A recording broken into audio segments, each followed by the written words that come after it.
I'm Tamsin Elliott. I am a composer and a folk musician based in Bristol.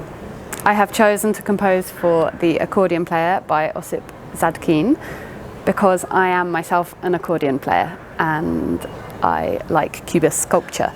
My intention is to explore extended techniques on the accordion, so non-standard sounds that you can make using the accordion as an object.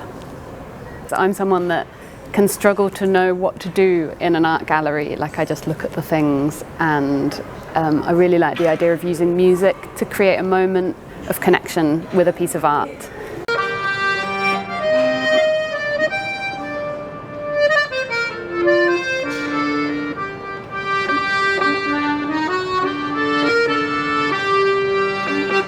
Hello, I am Marcus Joseph. I'm a jazz saxophonist, composer, spoken word artist and writer. Why I chose this piece? Because it spoke to me, and it spoke to my African ancestry, speaks to identity, speaks to transformation, and it speaks to spirituality as well. It will have spoken word in, most definitely, because that's me, a spoken word artist.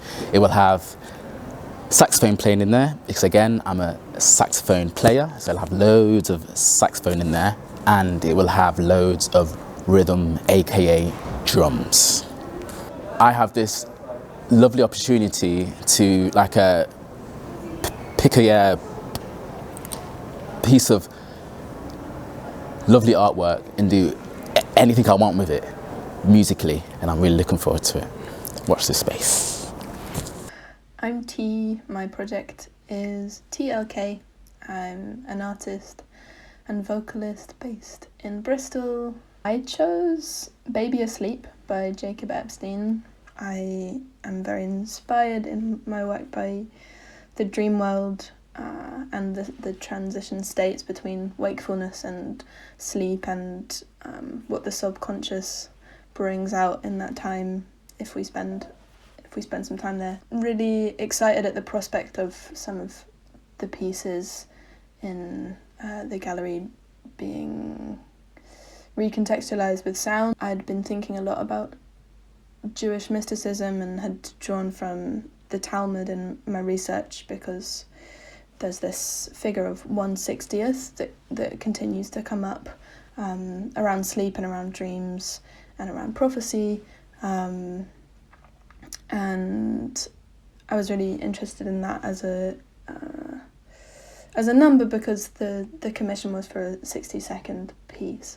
I then sculpted into a score that was made after speaking to some research scientists from the University of Bristol and the University of Exeter, and they're all specialists in infant sleep.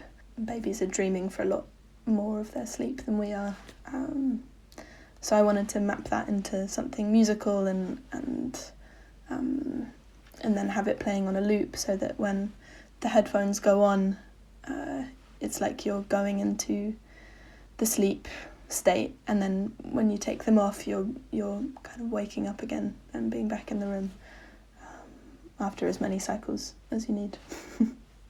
My name is Medulla. I'm a rapper and poet from Manchester. I'm 25 years old. I was born in Zimbabwe. I make jazz-inspired hip-hop. I make music for, I would say, outsiders. I make music for people that have homes away from home, refugees, nomads, all of that. When I saw this brief for the Sainsbury Centre, I thought it'd be like an amazing way to bring two art forms together. As it was explained, art museums are usually quite silent, so I like this added element where artists can have a conversation with the art and allow viewers to have a kind of new experience. For the piece that I want to do, I really want to focus on kind of, because it is a conversation between two pieces of art, I want to look at like give and take, like ebb and flow of life. So I'm really excited to just, have a look around and see what I can bring together and kind of put my practice together with something that somebody else put together. initially I started off writing poetry. I've been writing poetry since I was about 13, 14. My dad is a poet, and often we'd exchange like different words every day. So I became very fascinated by language and words. I also speak my native language, which is Shona from Zimbabwe, and I went on to learn French at university. And this idea of communication, I think it's very beautiful. I think it's what we have as human beings to like exchange with each other. You could be from all kinds of walks of life. But language is one thing that connects us, but art is also something, it's like a different conversation. So I am really excited to explore this link between poetry, music and physical art, and I hope it does create something beautiful and allows like a new experience for this artwork to exist in. So looking at the painting, there are so many voices in it. In term, and that's human, non-human, and more than human. So, the scene is just there's kind of sonic elements everywhere. And so I suppose looking at the painting, I just sort of heard all these voices, and the voice of the fire, the voice of the little bird on the chair, and I just sort of really wanted to kind of animate all of those voices, and then to also try to inhabit something of what the identity of the maids might be. Like if they were to speak, what are they saying to each other? What would they say? How do you kind of manifest all of those voices within that spatial frame of the painting for the viewer? So for me, I look at things and I just hear them all the time, because that's how I operate in the world, I suppose. Because I suppose I'm interested in kind of joining Leonora with this kind of amazing imaginative world rather than trying to explain her. There's so much untapped potential, I suppose, for expanding the world of the image that you're looking at. My name is Midori Komachi. I'm a composer and violinist based in London. I'm originally from Japan, but I grew up in Hong Kong, Switzerland, and in the UK. So whenever I see the work of Reiko Ikemura's, I feel a certain kind of resonance because of her identity as well.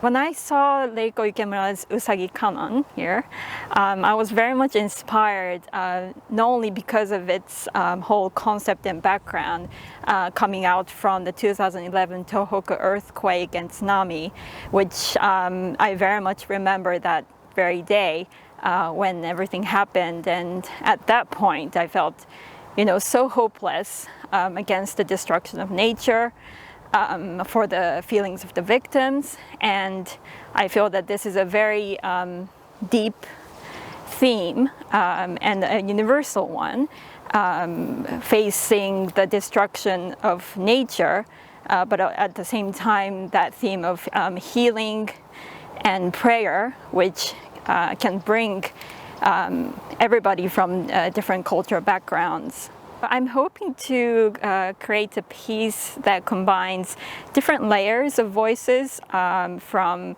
the East and the West. So from Japan, I will be asking a field recordist, Nick Luscombe, based in Tokyo, to record the sounds of the bells at the Sosenji Temple in Asakusa, which is the oldest temple in Tokyo, and which was built to house the goddess Kanon. And so every day at 6 a.m. traditionally, this bell has been struck to remind people of these hardships, but also it's become sort of a symbol of encouragement for people during times of hardships. And so I will combine that field recording with layers of violin and cello, as well as female voice.